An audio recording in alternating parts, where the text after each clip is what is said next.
गिरवरधारी गोपाल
हरे कृष्णा।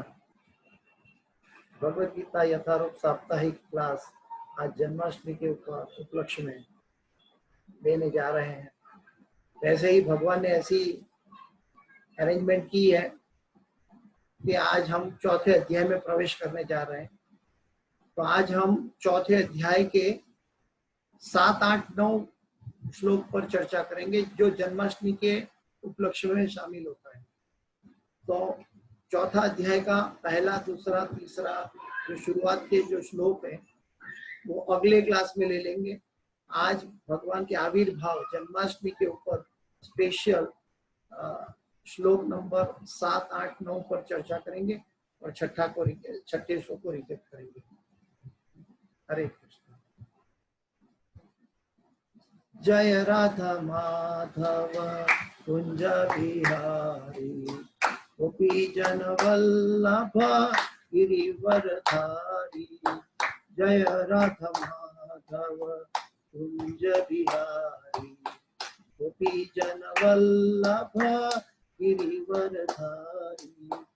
यशोदानंदन व्रज जन रंजन यशोदानंदन व्रज जन रंजन यमुना तीरवनचारी। यमुना तीरवनचारी जय राधा माधव कुंज बिहारी गोपी जन वल्लभ गिरिवरधारी हरे कृष्णा कृष्ण कृष्ण हरे हरे हरे राम राम राम हरे हरे हरे कृष्णा कृष्ण कृष्ण हरे हरे हरे राम राम राम हरे हरे हरे कृष्णा कृष्ण कृष्ण हरे हरे हरे राम राम राम हरे हरे। मंगलाचरण करते हैं। ओम अज्ञानातिमिरान्धस्य ज्ञानाञ्जनशलाकया चक्षुरोन्मिलितं येन तस्मै श्रीगुरुवे नमः। श्रीचैतन्यमनोभीष्टं स्थापितं येन भूतले स्वयं रूपगदा मह्यं ददाति स्वपदान्तिकं वन्देऽहं श्रीगुरु श्रीयुतापदकमलं श्रीगुरु वैष्णवांश्च श्रीरूपं साग्रजातं सहगणा रघुनाथान्वितं तं सजीवं साद्वैतं सावधूतं परिजना सहितं कृष्ण चैतन्यदेवं श्री राधा कृष्ण पादां सहगणा ललिता श्री विशाखान्वितां हे कृष्ण करुणा सिंधो दीनबंधो जगतपते गोपेश गोपिका कांत राधा कांत नमोस्तुते तप्त कांचन गौरांगी राधे वृंदावनेश्वरी वृषभानुसुते देवी प्रणमामि हरिप्रिये वाञ्छाकल्पतरुभ्यश्च कृपा सिन्धुभ्य एव च पतितानां पावनेभ्यो वैष्णवेभ्यो नमो नमः। श्री कृष्ण चैतन्य प्रभु नित्यानंद श्री अद्वैत गदाधर श्रीवासादि गौर भक्त वृंद हरे कृष्णा कृष्णा कृष्णा हरे हरे हरे राम राम राम हरे हरे। जयतां सुरतो पंगुर मम मंदमते गतिर मत्सर्वस्व पदाम्भोजो राधा मदन मोहन कृष्णाय वासुदेवाय देवकी नंदनाय च नंद गोप कुमाराय गोविंदाय नमो नमः गोविंदाय नमो नमः गोविंदाय नमो नमः। नमः पंकजनाभाय नमः पंकजमालिने नमः पंकजनेत्राय नमस्ते पंकजांघ्रिये पंचतत्वाकं कृष्ण भक्तरूप स्वरूपकं भक्तावतार भक्ताख्यं नमामि भक्तशक्तिकम्। हरे कृष्ण। ओम नमो भगवते वासुदेवाय ओम नमो भगवते वासुदेवाय ओम नमो भगवते वासुदेवाय। नारायणं नमस्कृत्यं नरं चैव नरोत्तमं देवीं सरस्वतीं व्यासं ततो जयमुदीरयेत् नष्टप्रायेषु भद्रेषु नित्यं भागवत सेवया भगवते उत्तमश्लोके भक्तिर्भवति नैष्ठकी। हरे कृष्ण। स्क्रीन देखिए। तो जन्माष्टमी के उपलक्ष्य में आज भगवत गीता के चौथे अध्याय में तो हम लोगों ने प्रवेश कर ही लिया है और चौथे अध्याय के आज 7 और 8 श्लोक के ऊपर हम क्लास लेंगे, क्योंकि ये भगवान का प्राकट्य के बारे में है। तो आज का दिन बहुत शुभ है और चौथा अध्याय भी भगवान का आविर्भाव की बातें लेकर आया है। ये श्लोक भी बहुत फेमस है, आप सब लोग जानते हैं। यदा यदा हि धर्मस्य ग्लानिर्भवति भारत अभ्युत्थानम् अधर्मस्य तदात्मानं सृजाम्यहम्। यदा यदा हि धर्मस्य ग्लानिर्भवति भारत अभ्युत्थानम् अधर्मस्य तदात्मानं सृजाम्यहम्। यदा यदा हि धर्मस्य ग्लानिर्भवति भारत अभ्युत्थानम् अधर्मस्य तदात्मानं सृजाम्यहम्।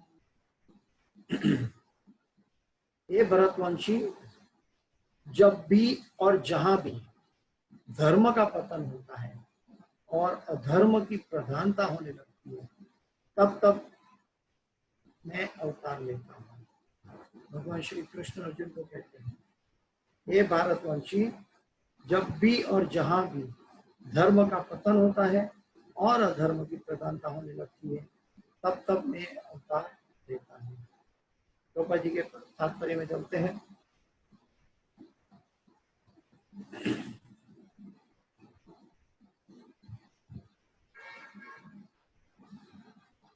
यहाँ पर सृजामि शब्द महत्वपूर्ण है। सृजामि सृष्टि के अर्थ में नहीं प्रयुक्त हो सकता, किंतु पिछले श्लोक के अनुसार भगवान के स्वरूप या शरीर की सृष्टि नहीं होती, क्योंकि उनके सारे स्वरूप शाश्वत रूप से विद्यमान रहने वाले। पिछले श्लोक में भगवान को अजन्मा बताया, और वो अजन्मा कैसे हैं और भगवान अवतार कैसे लेते हैं, उसके बारे में अभी चर्चा करेंगे। अतः सृजामि का अर्थ है कि भगवान स्वयं यथारूप प्रकट होते हैं। यद्यपि भगवान कार्यक्रम अनुसार अर्थात ब्रह्मा के एक दिन में 7वें मनु के 28वें युग में द्वापर के अंत में प्रकट होते हैं, किंतु वे इस समय का पालन करने के लिए बाध्य नहीं है, क्योंकि वे स्वेच्छा से कर्म करने के लिए स्वतंत्र हैं। अतः जब भी अधर्म की प्रधानता तथा धर्म का लोप होने लगता है, तो वे स्वेच्छा से प्रकट होते हैं। भगवान स्वेच्छा से प्रकट होते हैं। धर्म के नियम वेदों में दिए गए हुए हैं, और यदि इन नियमों के पालन में कोई त्रुटि आती है तो मनुष्य अधार्मिक हो जाता है। श्रीमद् भागवत में बताया गया है कि ऐसे नियम भगवान के नियम हैं। केवल भगवान ही किसी धर्म की व्यवस्था कर सकते हैं। I will repeat this important sentence. केवल भगवान ही किसी धर्म की स्थापना कर सकते हैं, कोई व्यक्ति नहीं।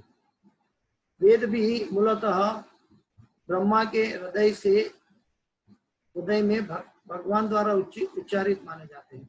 अतः धर्म के नियम भगवान के प्रत्यक्ष आदेश है। धर्म तो साक्षात भगवत प्रणीतम। श्रीमद् भागवत में ये बात बताई है। भगवत गीता के आद्योपांत इन्हीं नियमों का संकेत है।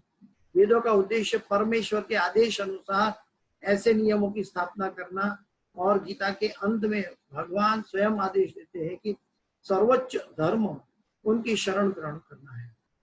वैदिक नियम जीव को पूर्ण शरणागति की ओर अग्रसर कराने वाले हैं, और जब भी असुरों द्वारा इन नियमों का व्यवधान आता है, तब भी भगवान प्रकट होते हैं। श्रीमद् भागवत महापुराण में हम जानते हैं कि बुद्ध कृष्ण के अवतार हैं, जिनका प्रादुर्भाव उस समय हुआ जब भौतिकतावादी की बोलबाला थी, और भौतिकतावादी लोग वेदों के प्रमाण को बनाकर उसकी आड़ ले रहे थे। भगवान बुद्ध इस अनाचार को रोकने तथा अहिंसा के वैदिक नियमों की स्थापना करने के लिए अवतरित हुए। अतः भगवान के प्रत्येक अवतार का विशेष उद्देश्य होता है, और इन सब का वर्णन शास्त्र में हुआ है। यह तथ्य नहीं है कि केवल भारत की धरती में भगवान अवतरित होते हैं। वे कहीं भी और किसी भी काल में इच्छा होने पर प्रकट हो सकते हैं। वे प्रत्येक अवतार लेने पर धर्म के विषय में उतना ही कहते हैं जितना कि हम उस परिस्थिति में जन समुदाय विशेष समझ सकता है, लेकिन उद्देश्य एक ही रहता है।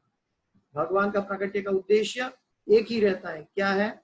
लोगों का ईश भावना भावित करना तथा धार्मिक नियमों के प्रति आज्ञाकारी बनाना। भगवान का प्राकट्य का उद्देश्य क्या है? लोगों को ईश भावना भावित करना तथा धार्मिक नियमों के प्रति आज्ञाकारी बनाना। कभी वे स्वयं प्रकट होते हैं तो कभी अपने प्रामाणिक प्रतिनिधि को अपने पुत्र या दास के रूप में भेजते हैं, या वेश बदलकर वह स्वयं ही प्रकट होते हैं। भगवत गीता के सिद्धांत अर्जुन से कहे गए थे, अतः वे किसी भी महापुरुष के प्रति हो सकते थे, क्योंकि अर्जुन संसार के अन्य भागों के सामान्य पुरुषों की अपेक्षा अधिक जागरूक था। भगवान किसको उपदेश देते हैं? जो अधिक जागरूक होते हैं। 2 और 2 मिलकर 4 होते हैं। यह गणितीय नियम प्राथमिक कक्षा के विद्यार्थी के लिए उतना ही सत्य है जितना कि उतना उच्च कक्षा के विद्यार्थी के लिए। तो भी गणित उच्चतर तथा निम्न स्तर का होता है। अतः भगवान प्रत्येक अवतार में एक जैसे सिद्धांतों की शिक्षा देते हैं जो परिस्थितियों के अनुसार उच्च या निम्न प्रतीत होता है। जैसा कि आगे बताया जाएगा, धर्म के उच्चतर सिद्धांतों चारों वर्णाश्रमों को स्वीकार करने से प्रारंभ होते हैं। धर्म के उच्चतर सिद्धांत 4 वर्णाश्रमों के स्वीकार करने से प्रारंभ होता है। अवतारों का एकमात्र उद्देश्य सर्वत्र कृष्ण भावनामृत को उद्घोषित करना है। परिस्थिति के अनुसार यह भावनामृत प्रकट तथा अप्रकट होता रहता है। इसके साथ भक्तिवेदांत स्वामी श्रील प्रभुपाद के तात्पर्य यहाँ समाप्त हुए। हरि ओम तत्सत्। ओम अज्ञानतिमिरान्धस्य ज्ञानाञ्जन शलाकया चक्षुरुन्मीलितं येन तस्मै श्री गुरवे नमः।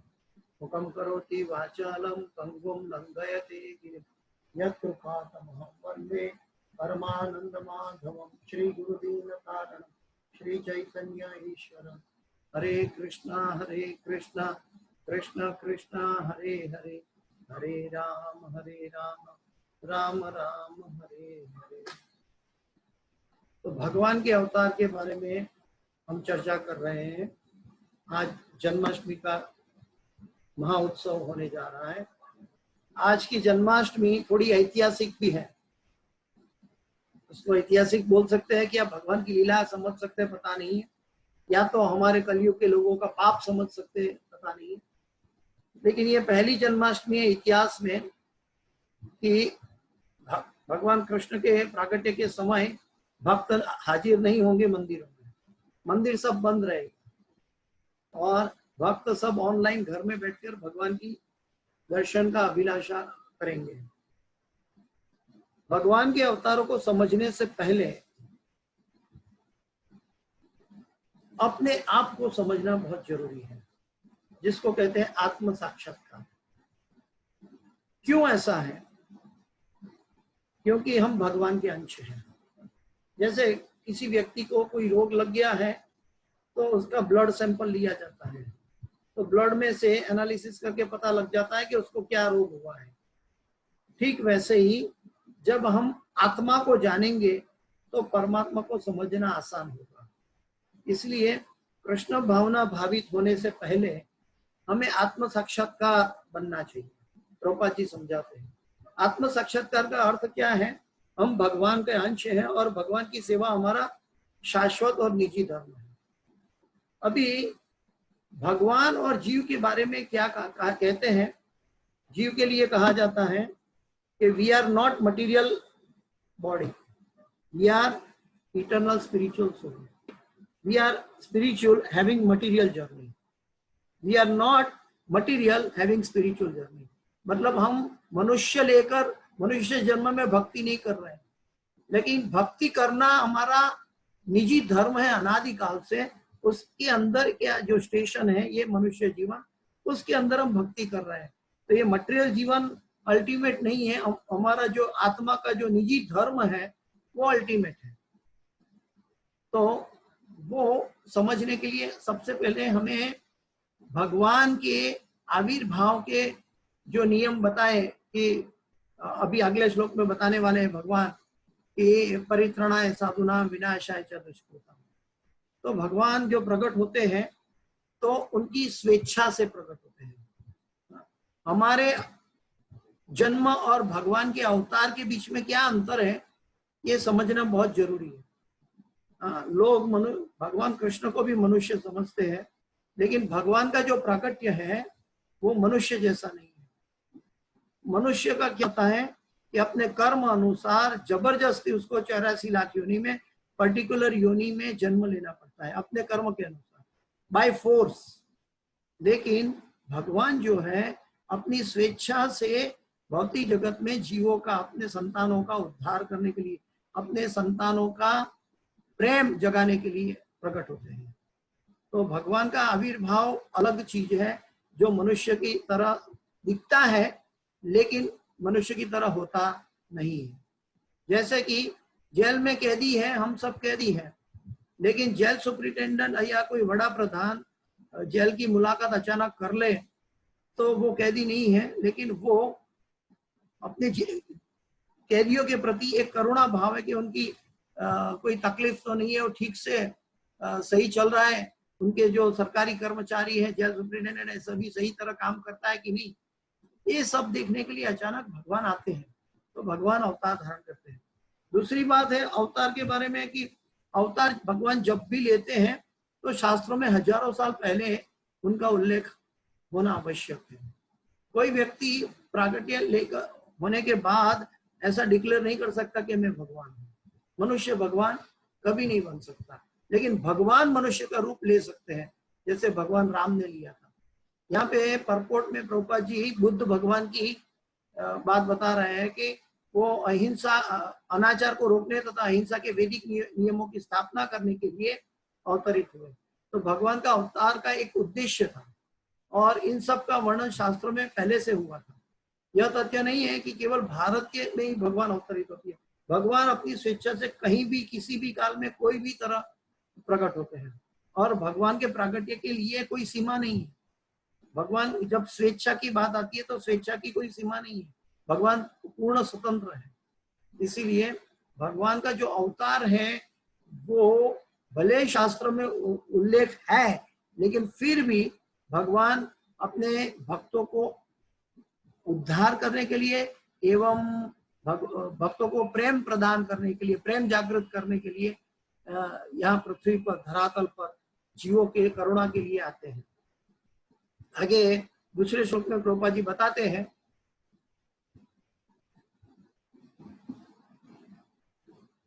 ये भी फेमस श्लोक है, परित्राणाय साधूनां विनाशाय च दुष्कृतां धर्म संस्थापनार्थाय संभवामि युगे युगे। परित्राणाय साधूनां विनाशाय च दुष्कृतां धर्म संस्थापनार्थाय संभवामि युगे युगे। परित्राणाय साधूनां विनाशाय च दुष्कृतां धर्म संस्थापनार्थाय संभवामि युगे युगे। भक्तों का उद्धार करने, देखिए सबसे पहले बताया भक्तों का उद्धार करने, दुष्टों का विनाश तो अपने आप बाय प्रोडक्ट है, हो जाएगा। भक्तों का उद्धार करने, दुष्टों का विनाश करने तथा धर्म की फिर से स्थापना करने। जो धर्म, सनातन धर्म शाश्वत है, उसकी स्थापना भगवान स्वयं करते हैं जब वो लुप्त नजर आता है। वैसे धर्म कभी लुप्त होता नहीं है, लेकिन जब समाज में लुप्त होता हुआ दिखाई देता है तब भगवान उसको पुनः स्थापित करने के लिए प्रकट होते हैं। इसका मतलब क्या है कि धर्म की स्थापना भगवान कर सकते हैं, मनुष्य नहीं। अगर मनुष्य भगवान की स्थापना करते हैं तो भगवान को आने की कोई जरूरत नहीं है। लेकिन भगवान कहते हैं कि धर्म की फिर से स्थापना करने के लिए मैं हर युग में प्रकट होता हूँ। तो भगवान हर युग में धर्म की स्थापना के लिए, भक्तों का उद्धार के लिए और दुष्टों का विनाश, वो तो बाय प्रोडक्ट अपने आप हो जाता है, उसके लिए भगवान प्रकट होते हैं। तात्पर्य में प्रभुपाद जी बताते हैं, भगवत गीता के अनुसार पवित्र पुरुष कृष्ण भावना भावित व्यक्ति है और धार्मिक लगने वाले व्यक्ति में यदि पूर्ण कृष्ण चेतना हो तो उसे साधु समझना चाहिए। दुष्कृता उन व्यक्तियों के लिए आया है जो कृष्ण भावनामृत की परवाह नहीं करते। ऐसे दुष्कृताम या उपद्रवी मूर्ख तथा अधम व्यक्ति कहलाते हैं, भले ही वे सांसारिक शिक्षा से विभूषित क्यों ना हो। इसके विपरीत यदि कोई 100% कृष्ण भावनामृत में लगा रहता है तो वह विद्वान या सुसंस्कृत न भी हो, फिर भी वह साधु माना जाता है।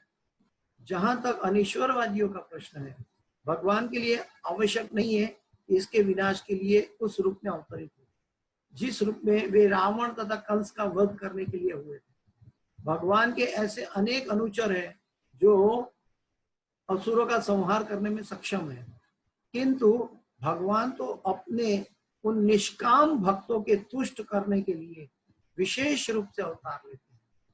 आई विल रिपीट दिस, किंतु भगवान तो अपने निष्काम भक्तों को तुष्ट करने के लिए विशेष रूप से अवतार लेते हैं जो असुरों द्वारा निरंतर तंग किए जाते हैं। असुर भक्त को तंग करता है, भले ही वह उसका सगा संबंधी क्यों ना हो। यद्यपि प्रहलाद महाराज हिरण्यकश्यप के पुत्र थे तो भी वे अपने पिता द्वारा उत्पीड़ित थे। इसी प्रकार कृष्ण की माता देवकी यद्यपि कंस की बहन थी, किंतु उन्हें और उनके पति वासुदेव को इसलिए दंडित किया गया था क्योंकि उनसे कृष्ण को जन्म लेना था। अतः भगवान कृष्ण मुख्यतः देवकी के उद्धार के लिए प्रकट हुए थे, कंस को मारने के लिए नहीं, किंतु ये दोनों कार्य एक साथ संपन्न हो गए। अतः यह कहा जाता है कि भगवान का भक्त का उद्धार करने तथा दुष्टों का संहार करने के लिए विभिन्न अवतार लेते हैं। कृष्णदास कविराज गोस्वामी रूप चैतन्य चरितमृतम में निम्नलिखित श्लोक मध्य लीला 20 के अध्याय के 263-264 श्लोक से अवतार के सिद्धांतों का सारांश प्रकट करते हैं। सृष्टि हेतु एई मूर्ति प्रपंचे अवतरे, से ईश्वर मूर्ति अवतार नाम धरे, मायातीत पर व्योमे सबार अवस्थान, विश्वे अवतरी धरे अवतार नाम। अवतार तथा ईश्वर का अवतार भगवत धाम से भौतिक प्रागट्य हेतु होता है। अवतार तथा ईश्वर का अवतार भगवत धाम से भौतिक प्रागट्य हेतु होता है। ईश्वर का यह विशिष्ट रूप जो इस प्रकार अवतरित होता है अवतार कहलाता है। ऐसे अवतार भगवत धाम में स्थित रहते हैं। जब यह भौतिक सृष्टि में उतरते हैं तो उन्हें अवतार कहा जाता है। तो भगवान अपनी स्वेच्छा से अवतरित होते हैं। अवतार इसी तरह के होते हैं।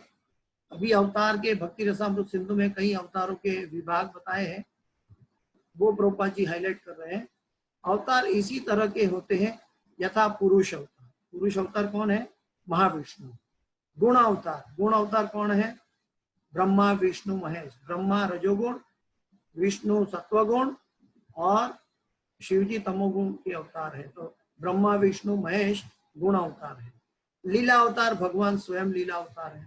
शक्त्यावेश अवतार जैसे हम देखते हैं नरसिंह भगवान का शक्त्यावेश अवतार कहते हैं कि वो भक्त की रक्षा के लिए भक्त वत्सल होने के नाते अपने माता पिता के इंतजार करने के लिए न बैठे, कण कण में मौजूद होने की वजह से भगवान भक्त के लिए वहां खंबे में से प्रकट हो गया।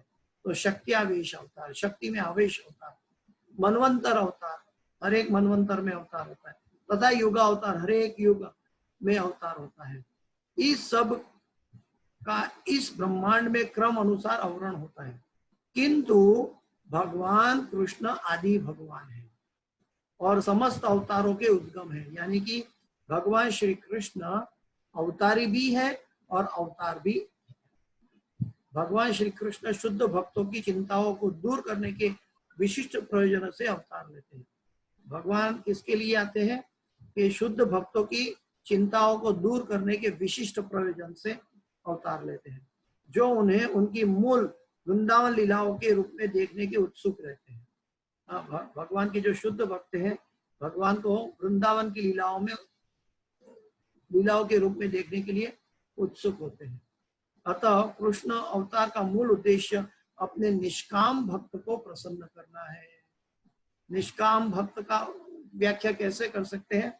कि जब हम अपना बारे में न सोचकर भगवान की प्रसन्नता के बारे में सोचें, उसको निष्काम कह सकते हैं। निष्काम का अर्थ ये नहीं है कि हम कुछ कार्य करें और कृष्ण द्वारा कराया गया है और कृष्ण का नाम दे दे। ठीक है, वो एक प्रारंभिक अवस्था है, लेकिन निष्काम सही में है वो आत्मा के लेवल पर है।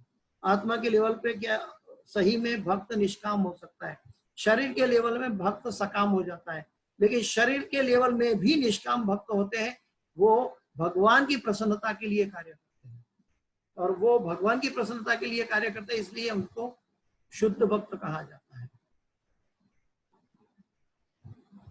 भगवान का वचन है कि वे प्रत्येक युग में अवतरित होते हैं। भगवान का वचन है कि वे प्रत्येक युग में अवतरित होते हैं। इससे सूचित होता है कि वे कलयुग में भी अवतार लेते हैं। जैसा कि श्रीमद् भागवत में कहा गया है, कलयुग के अवतार, कलयुग की शुरुआत में भी अवतार है, कलयुग के अंत में कल की अवतार होने वाला है, लेकिन कलयुग की शुरुआत में जो धर्म की स्थापना के लिए जो अवतार हुआ उसका प्रमाण शास्त्र में मौजूद है। तो कलयुग के अवतार, क्योंकि कलयुग के सभी लोग पापी हैं और पापी लोग भगवान को पूर्णतया समझ नहीं पाएंगे और भगवान को पूर्णतया श्रेय नहीं दे पाएंगे, इसलिए भगवान जो आते हैं कलयुग में तो अभी वो छन्न रूप में, यानी कि गुप्त रूप में, यानी कि भगवान भक्त रूप में अवतार लिए।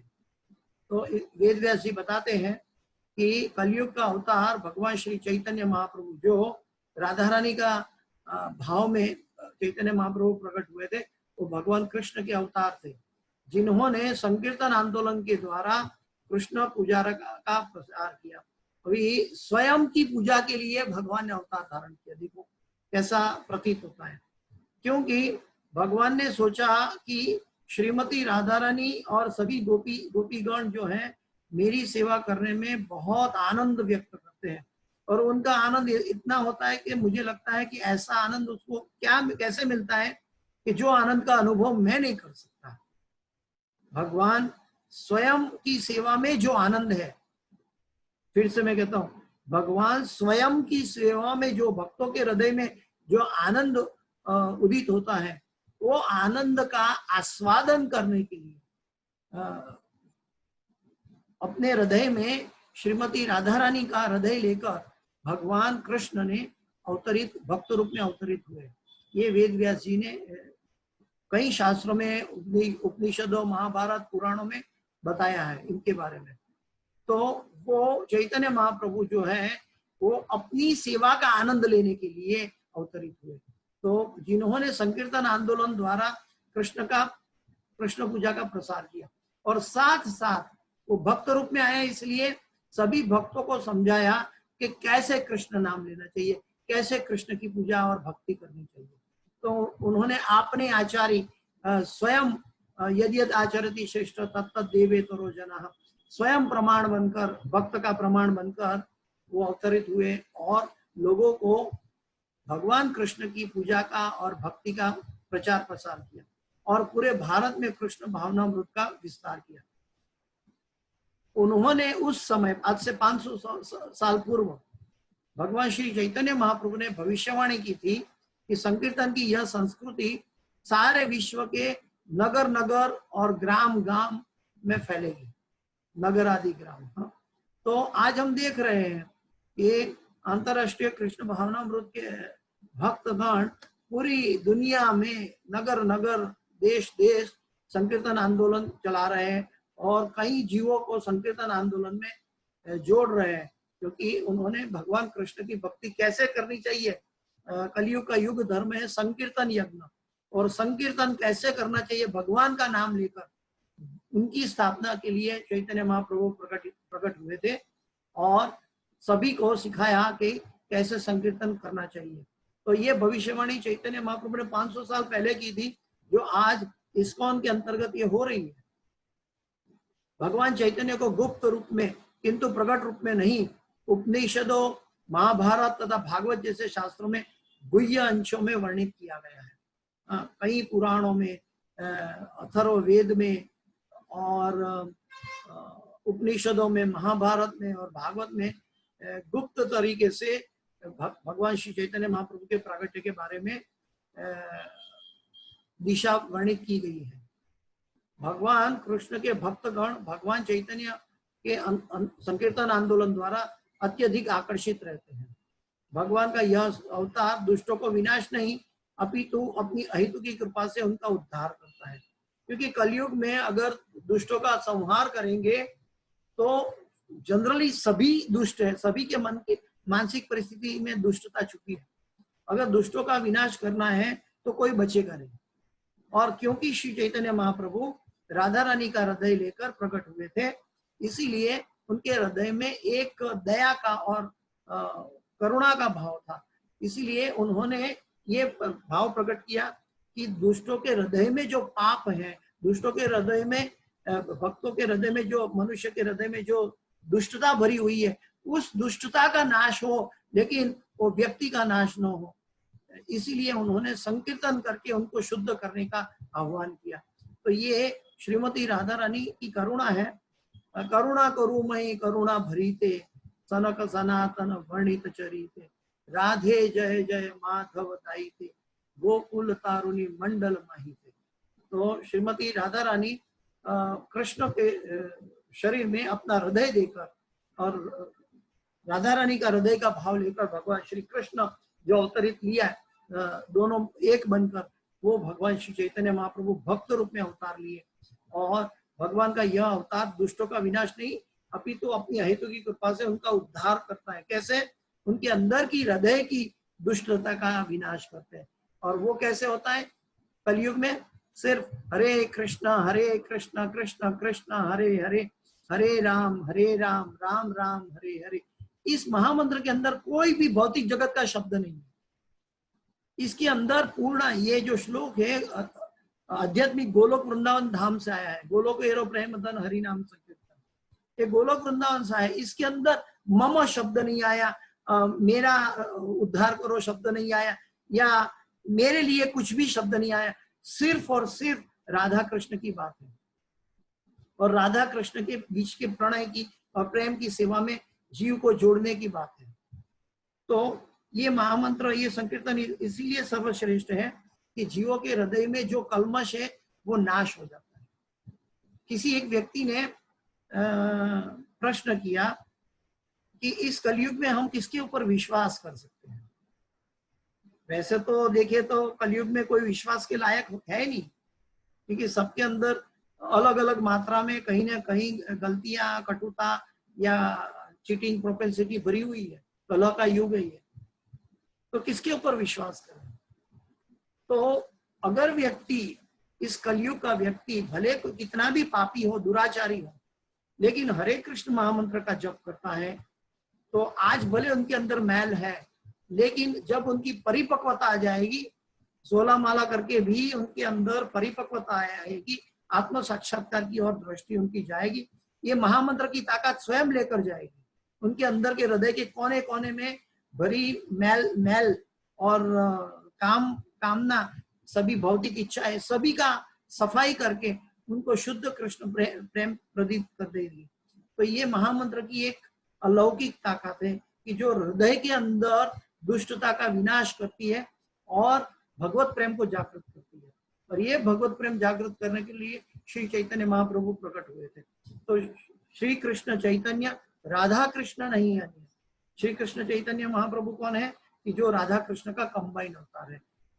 तो इसके लिए हमें कल आज श्री जन्माष्टमी के आविर्भाव पे हम भगवान को प्रार्थना करें कि भगवान करुणा करके हमें उनकी भक्ति, शुद्ध भक्ति प्रदान करें और उनके प्रति प्रेम जगाए और हमारा जन्म मृत्यु जरा व्याधि से उद्धार करके उनकी शाश्वत सेवा में जोड़े, प्रेममयी शाश्वत सेवा में जोड़े।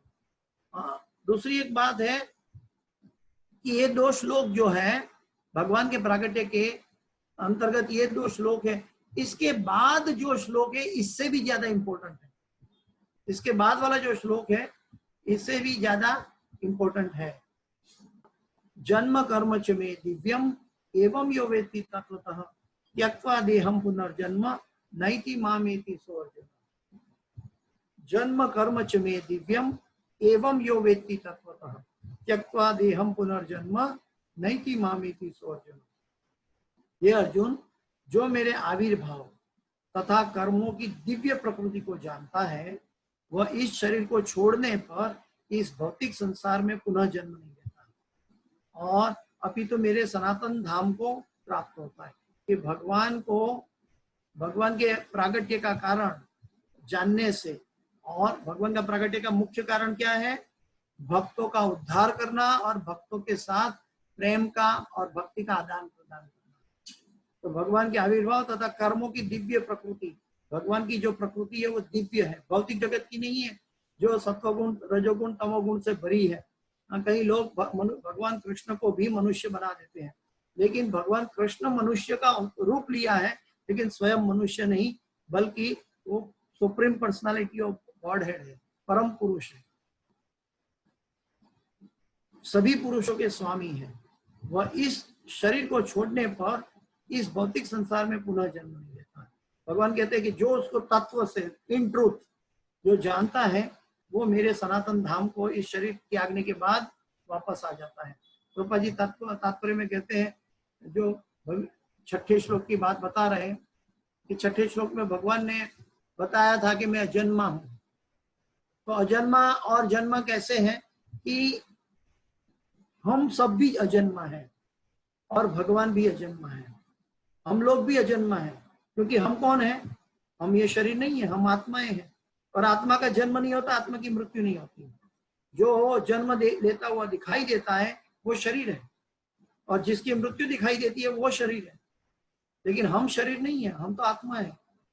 तो हम भगवान के अंश है, और भगवान भी जन्म नहीं लेता, अजन्मा है, लेकिन फिर भी भगवान अवतार लेते हुए दिखाई देते। कैसे?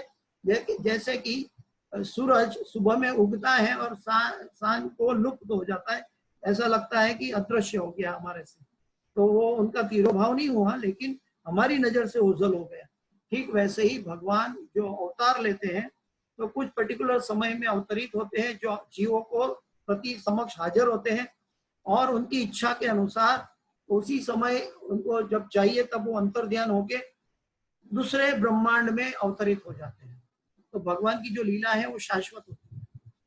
यहाँ पे प्रभुपाद जी परपोर्ट में कहते हैं कि 6ठे श्लोक में भगवान के दिव्य धाम को उनके अवतरण की व्याख्या हो चुकी है, जो अजन्मा के बारे में। जो मनुष्य भगवान के आविर्भाव को, सत्य को समझ लेता है, वह इस भव बंधन से मुक्त हो जाता है। भगवान के आविर्भाव क्या है कि भगवान अवतरित होते हैं, भगवान जन्म नहीं लेता है, भगवान अजन्मा है, लेकिन भगवान अवतार लेते हैं। अवतार का मतलब है वो स्वेच्छा से अपनी आत्म माया से प्रकट होते हैं। और जीव कैसे प्रकट होता है? अपने कर्म अनुसार जबरदस्ती प्रकृति के 3 गुण उनको अलग अलग योनि में जन्म लेने के लिए मजबूर कर देती है। तो इसमें बताया है कि जो भगवान के आविर्भाव को तत्व से जो जानता है उसका उद्धार हो जाता है।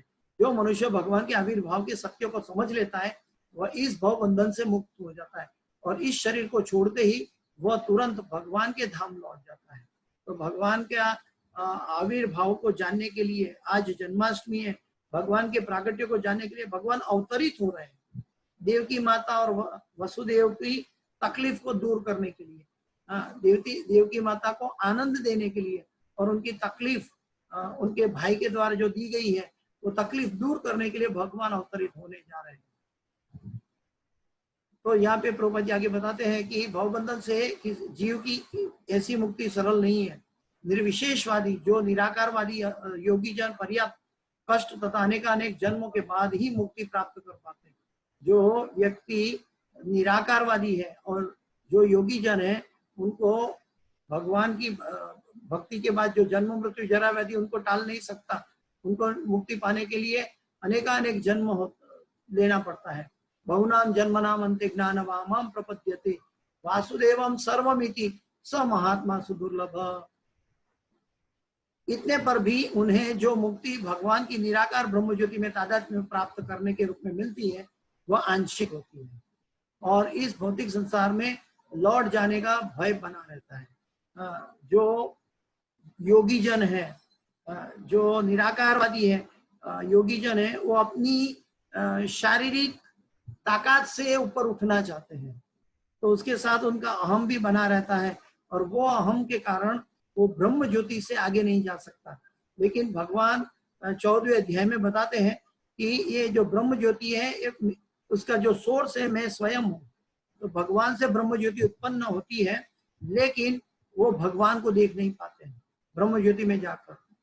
तो जो अपनी अहम से भगवान को प्राप्त करना चाहता है, अपनी शारीरिक कष्ट को देने से या तप से या ध्यान से जो भगवान को प्राप्त करना चाहता है, उनके लिए थोड़ी ये बात दुष्कर हो जाती है। इसलिए वेदों में कथन है, आरुज्य पुच्छेन परम पदम तथा पतंती यथ।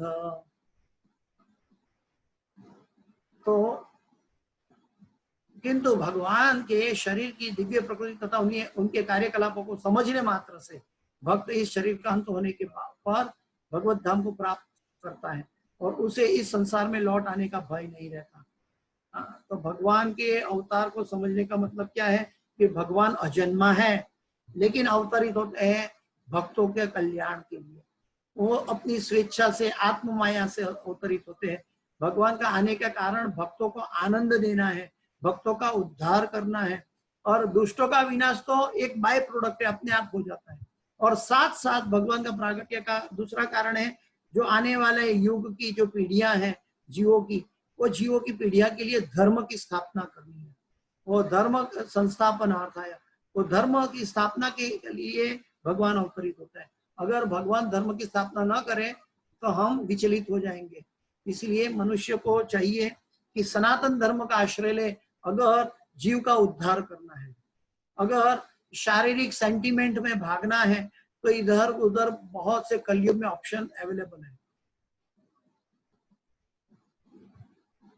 ब्रह्म संहिता में 5:33 में बताया गया है कि भगवान के अनेक रूप तथा अवतार हैं। अद्वैतम अच्युतम अनादि अनंत रूपम आद्यम पुराण पुरुषम नव यौवनम च वेदेषु दुर्लभम अदुर्लभम आत्म भक्त। वेदेषु दुर्लभम, वेदों से जानने के लिए बहुत दुर्लभ है। अदुर्लभम आत्म भक्त, जो भगवान के आत्म भक्त है उसके लिए दुर्लभ बिल्कुल नहीं है। गोविंदम आदि पुरुषम तमहम भजामि अद्वैतम अच्युतम अनादि अनंत रूपम आद्यम पुराण पुरुषम नव यौवनम च वेदेषु दुर्लभम अदुर्लभम आत्म भक्तौ गोविंदम आदि पुरुषम तमहम भजामि। इस तथ्य को विश्वास पूर्वक समझना चाहिए, यद्यपि यह संसारी विद्वानों तथा ज्ञानियों के लिए अगम्य है। यहाँ पे विश्वास पूर्वक समझना चाहिए। प्रभुपाद जी ने क्यों लिखा है? क्योंकि ये परम सत्य है। अगर परम सत्य पे अगर हम विश्वास नहीं करेंगे तो हम अधर्म की ओर चले जाएंगे, असत्य की ओर चले जाएंगे। इसलिए प्रभुपाद जी जीवों को और भक्तों को जागृत करने के लिए कहा है कि इस तथ्य के ऊपर पूरा विश्वास करना चाहिए। वैसे ही इस जगत में अगर विश्वास करने लायक कोई चीज है तो साधु, गुरु और शास्त्र और भगवान है।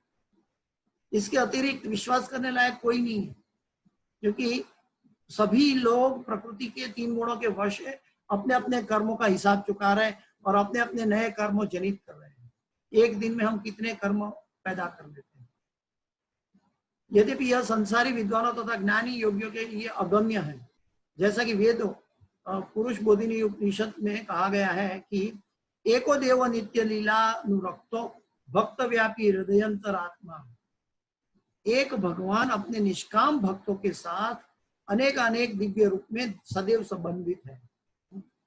एक भगवान अपने निष्काम भक्तों के साथ अनेक दिव्य रूपों में सदैव संबंधित है, एक ही साथ। जैसे कि यशोदा मैया के लिए पुत्र था, गोपियों के लिए उनका प्रेमी था, ग्वाल बाल सखा के लिए उनका साक्षात सखा था, और भक्तों के लिए उनका आराध्य था। तो एक ही साथ भगवान अवतरित होते हैं, अलग अलग भक्तों को अपनी इच्छा के अनुसार, अपनी मैच्योरिटी के अनुसार अलग अलग दिव्य रूपों में संबंधित रहते हैं। इस वेद कथन की स्वयं भगवान ने गीता में इस श्लोक में पुष्टि की है, जो इस सत्य को वेद तथा भगवान के प्रमाण के आधार पर स्वीकार करता है। सत्य को कैसे स्वीकार करना चाहिए? वेद और भगवान के प्रमाण के आधार पर, और शुष्क चिंतन में समय नहीं गवाता। ज्यादातर हम इवन लोग इस कलयुग में इतने मंद है कि गीता को भी शुष्क चिंतन से समझने की कोशिश करते हैं। जब भगवान ने उसका निष्कर्ष दे चुका है, भगवान ने निष्कर्ष स्वतः प्रकट किया है, फिर भी वो शब्द के ऊपर शुष्क चिंतन में समय गंवाता है। वह मुक्ति की चरम सिद्धि प्राप्त नहीं करता है। लेकिन जो भगवान का भक्त है, शुष्क चिंतन में समय नहीं गंवाता और मुक्ति की सिद्धि प्राप्त करता है। इस सत्य को श्रद्धा पूर्वक स्वीकार करने से मनुष्य निश्चित रूप से मुक्ति लाभ कर सकता है। श्रद्धा पूर्वक जन्म कर्म च मे दिव्यम एवं यो वेत्ति तत्वतः। भगवान का जन्म कैसे होता है कि मनुष्य की तरह नहीं होता है और स्वतः अवतरित होते हैं। जैसे देवकी माता के पास सबसे पहले भगवान चतुर्भुज रूप में प्रकट हुए, लेकिन देवकी माता ने प्रार्थना की कि आप मेरे संतान के रूप में मैंने आपको बुलाया था और आप ऐसे चतुर्भुज रूप में आओगे तो मैं आपकी कैसे सेवा करूंगी। तब भगवान ने देवकी माता के तप के आदेश पर और मातृत्व के आदेश पर भगवान ने बालक का रूप धारण किया।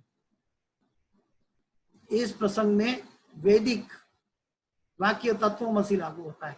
जो कोई भगवान कृष्ण को परब्रह्म करके जानता है या उनसे कहता है कि आप ही परब्रह्म श्री भगवान है, वह निश्चित रूप से अविलंब मुक्त हो जाता है। जो भगवान कृष्ण को परब्रह्म के रूप में जानता है तो वो अपने आप तुरंत ही मुक्त हो जाता है। फलस्वरूप उसे भगवान की दिव्य संगति प्राप्त निश्चित हो जाती है। तो जो भगवान कृष्ण को परब्रह्म के रूप में जानता है उसको भगवान की दिव्य संगति की प्राप्ति निश्चित हो जाती है। दूसरे शब्दों में ऐसा श्रद्धालु भगवत भक्त सिद्धि प्राप्त करता है। इसकी पुष्टि निम्नलिखित वेद वचन से होती है।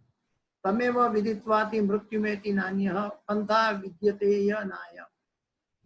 श्री भगवान को जान लेने से ही मनुष्य जन्म तथा मृत्यु से मुक्ति की पूर्ण अवस्था प्राप्त कर सकता है। देखिए, श्री भगवान को जान लेने से ही मनुष्य जन्म तथा मृत्यु से मुक्ति की पूर्ण अवस्था प्राप्त कर सकता है। सिर्फ जानने से, सेवा करने से क्या होगा, और सतत स्मरण और भगवान का नाम लेने से क्या होगा।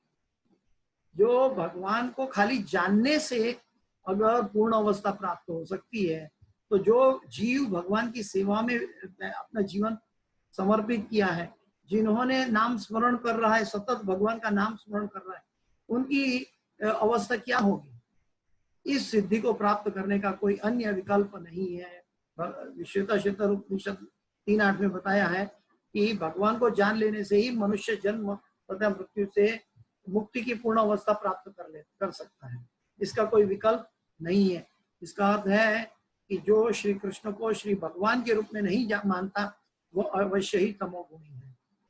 कई लोग हैं कि जो भगवान कृष्ण को मनुष्य समझते हैं वो सब तमोगुणी है और मधुपत्र यानी कि मध की बोतल को बाहर से चाटने की चेष्टा कर रहे हैं, उससे मध का स्वाद नहीं मिलेगा।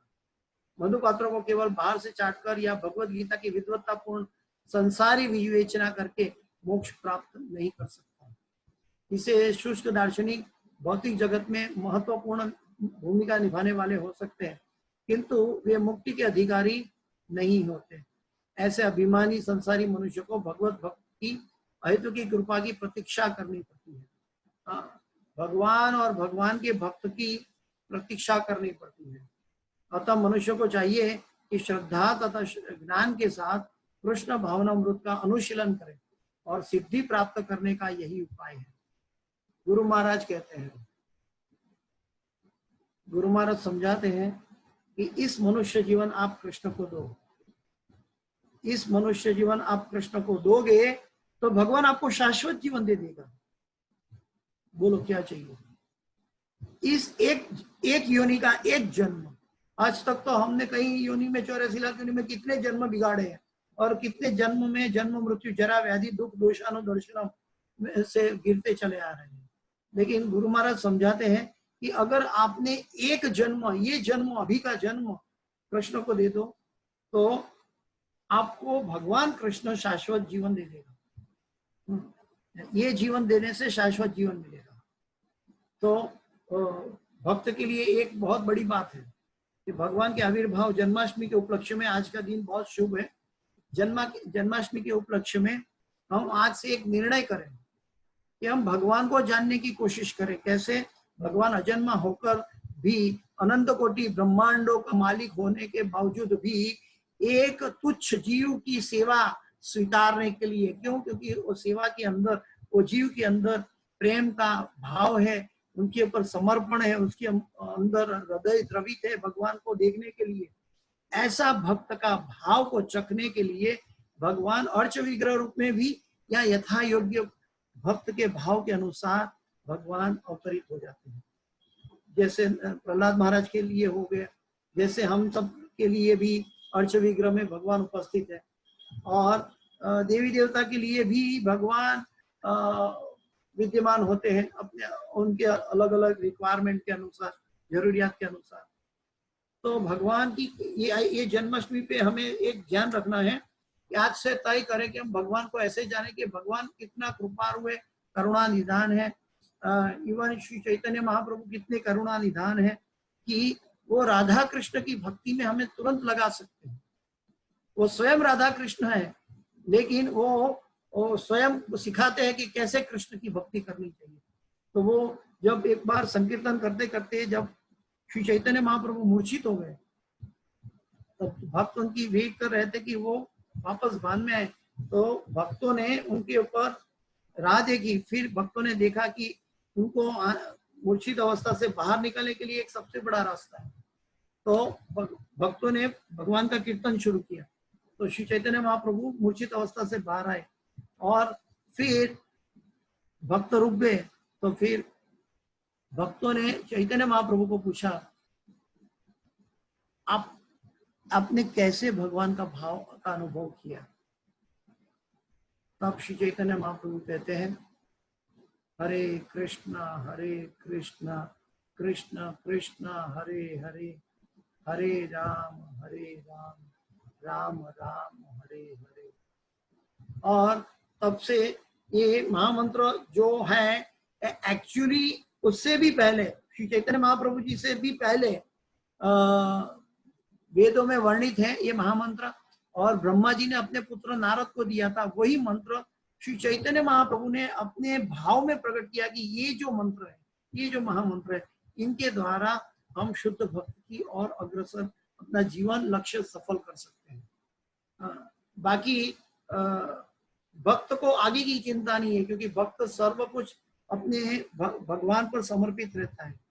इतिहास में ऐसा कभी नहीं हुआ कि जिसने भगवान का आश्रय लिया उसका आश्रय भगवान ने छोड़ा हो। कभी इतिहास गवाह है कि कभी भी ऐसा कभी नहीं हुआ कि कोई भी जीव ने भगवान श्री कृष्ण का आश्रय लिया हो और भगवान श्री कृष्ण ने उनको त्याग दिया स्वीकारने के बाद। तो आइए हम जन्माष्टमी के उपलक्ष्य में यहाँ आज का क्लास समाप्त करते हैं। आप सबको जन्माष्टमी की खूब खूब बधाई हो, और जन्माष्टमी के उपलक्ष्य में आप भी आज ज्यादा से ज्यादा हरे कृष्ण महामंत्र का जप करें, क्योंकि आज मंदिर तो बंद है, भगवान हम सब पापी है, तो भगवान ने अपने दरवाजे बंद किए हुए हैं। कई लोग कहते हैं कि ये तो कोरोना से हुआ है, क्योंकि हम चमड़े की आंखों से देखते हैं। कई लोग कहते हैं चाइना से आया है, लेकिन दिव्य दृष्टि से नहीं देखते कि चाइना वालों के हृदय में भी परमात्मा भगवान कृष्ण ही है, और उन्होंने ही ये भेजा है। क्यों भेजा है? क्योंकि परित्राणाय साधुना विनाशाय च दुष्कृता। जो और भगवान दुष्कृत का नाश करते हैं तभी भी उसका कल्याण करते हैं। तो जब धर्मग्लानि होती है तो भगवान हमारे पाप को, या तो हमारी उत्कंठा, हमारी इच्छा, हमारी प्यास, भक्ति की प्यास बढ़ाने के लिए हम भगवान हमसे विमुख हो जाते हैं। तो अभी मंदिर में भगवान हमसे विमुख हो रहे हैं, फिर भी ऑनलाइन दर्शन देंगे, लेकिन हमारी आतुरता बढ़ेगी इससे। अब देखना जब कोरोना जाएगा और जब लोग मंदिर खुल जाएंगे तो लोगों की भावना सबसे पहले कैसी होगी मंदिरों के प्रति। तो ये जीव और भगवान के प्रति शाश्वत संबंध है, ये अपने आप स्वतः प्रकट होता है।